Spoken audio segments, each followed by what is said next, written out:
Ladies and gentlemen, in a dramatic turn of events that has sent shockwaves through the international community, United States President Donald Trump has officially declared that the ceasefire with Iran is over. Speaking candidly on the sidelines of a NATO summit held in Ankara, Turkey on July 8, 2026, Trump delivered some of his strongest criticism yet against Iranian leadership, signaling a potential return to open hostilities in an already volatile Middle East region. When directly asked whether the fragile ceasefire agreement was still in place, Trump did not hold back. "I think it's over," he stated firmly. "I don't want to deal with them anymore. They're scum." He continued by describing Iranian leaders in harsh terms, saying, "They're scum, they're sick people, they're led by sick people, and they're vicious, violent people. And if they had a nuclear weapon, they'd use it." These remarks underscore a deep frustration within the U.S. administration toward Tehran, reflecting years of strained relations marked by distrust,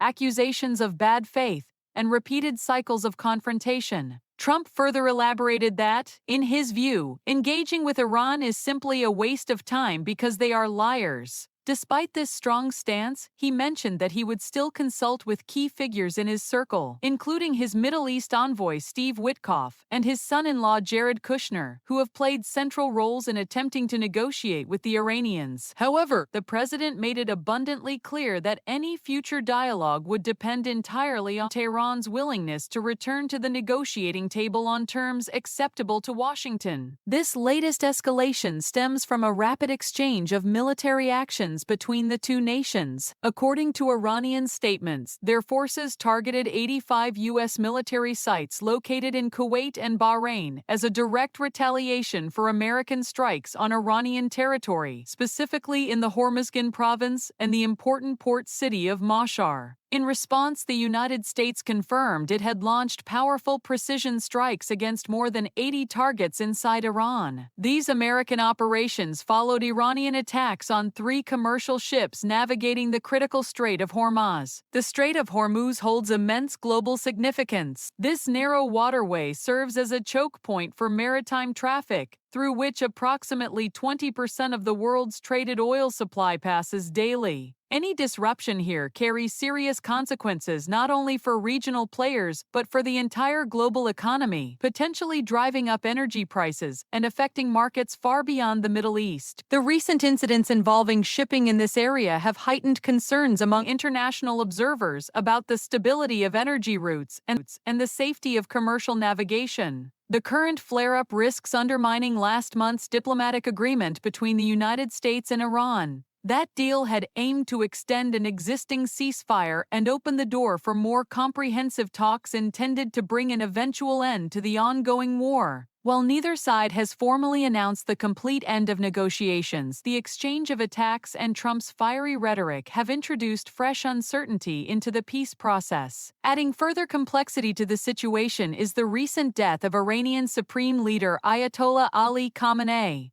He was killed in joint U.S. and Israeli strikes back on February 28, at the outset of this broader conflict.